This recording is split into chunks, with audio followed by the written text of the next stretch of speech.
Hey guys, it's Jay. Welcome back to my channel, where we discuss the popular culture of the 70s, 80s, and 90s.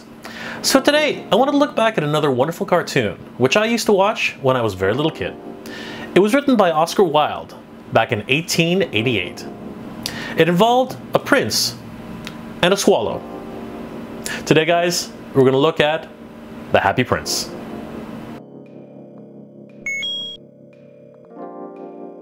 The Happy Prince takes place in the 1800s. It takes place in a small town, where in the center of the town resides a statue of a prince. He is known as the Happy Prince, and everyone in the town admires him. And with good cause. His statue is adorned with gold leaf shimmering in the daylight. His eyes are that of sapphires, and the pommel of his sword is a giant ruby crystal. Everyone who looks up to the prince, including the mayor, is always in awe of the splendor and magnificence of the prince. The story takes us outside of the town, where on the countryside, farm country, we meet a flock of swallows who are preparing to leave the countryside for warmer climate in Egypt. However, one swallow is determined not to leave just yet, for he has fallen in love with the most wonderful looking reed. He danced on this reed, asks her questions every day, and as the reed blows in the wind, it seems to bow as if answering his every question. As time goes on, the little swallow realizes, to himself anyway, that the reed is just playing with his affections. Will you come away with me? Will you? The reed shook her head. She was so attached to her home. You have been trifling with me. Well, you shan't see me again. I am off to the pyramids. Goodbye. The swallow, broken-hearted, decides that it's time to leave. So he flies off in search of his friends. As the swallow continues to fly through the night, he decides to find a place to stay. He ends up finding a perch under a magnificent statue. As he goes and gets ready for bed, he hears the beckons of a young woman who calls out to her prince. He looks so beautiful in the moonlight. Surely he's the most handsome of all princes. Me? A handsome prince? He chirps out and tweets to the young lady, saying, "You're welcome." But as she closes her drawers, he settles in for the night, only to find that his perch is not clear of the rain. Everywhere he sits, the rain continues to drop on his head, but there are no clouds in the sky. It's not rain. It's actually the tears of the statue. The swallow flies up to the statue's face and asks, "Why are you crying?" And the prince has a conversation with the swallow about his own life. How, when he was alive, things were very different. But now, as he observes his town, all he sees is the misery and the suffering of his people. In one such case, a writer in his home can't even afford to pay for the heating so that he can finish his book and complete the play, which would make him money to be able to live through the winter. So he begs the swallow to take one of his sapphire eyes to the writer so that he can complete his play.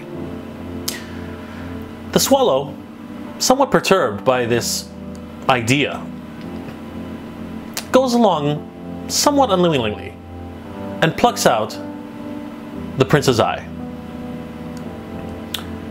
He leaves the sapphire for the writer, and the writer is finally able to finish his play. The swallow lets the prince know that everything is all right, but he tells the prince that in the morning he will be leaving for Egypt. The next day, the swallow is flying all over town, proclaiming that he's about to leave for Egypt. He goes to visit the Happy Prince and declares farewell. But the prince begs him for one more favor. A small match girl has been selling matches to be able to provide for her family. Unfortunately, due to a small accident, she's dropped all of her matches. The Happy Prince tells the swallow that her father is unusually cruel and will beat her because of what happened. So to alleviate this, he asks the swallow to remove his second eye. The swallow is shocked and says, "If I remove your next eye, you will be blind and you won't be able to see your people." The prince beckons for the swallow to listen. The swallow removes the prince's next eye and delivers it to the little girl, who mistakes it for a glass bauble, which she takes to her father. The prince thanks the swallow for his service and tells him, "You must leave for Egypt, for it is becoming cold and the winter is approaching." But the swallow, having seen the prince's true nature, is touched and says that "I will not leave you. I will be your eyes." I don't want to ruin too much more of the story, as it's a wonderful fairy tale from a writer back in the 1800s. His imagination that a swallow and an inanimate object like a statue could bring happiness to the people of the town is a wonderful idea. In the end, the swallow continues to do the prince's bidding, enriching much of the town, until at last he must leave. The ending, unfortunately, is quite sad, but it's a wonderful moral to children everywhere at the time, and I imagine that Oscar Wilde and his other stories were very popular. This was another wonderful addition from Reader's Digest Animation. I really enjoyed watching this film, as the animation quality between The Little Mermaid and The Happy Prince had increased substantially. The characters are very jovial and very representative of the type of people that were living back in the 1800s. I really enjoyed the moral of the story, which is that people need to help each other.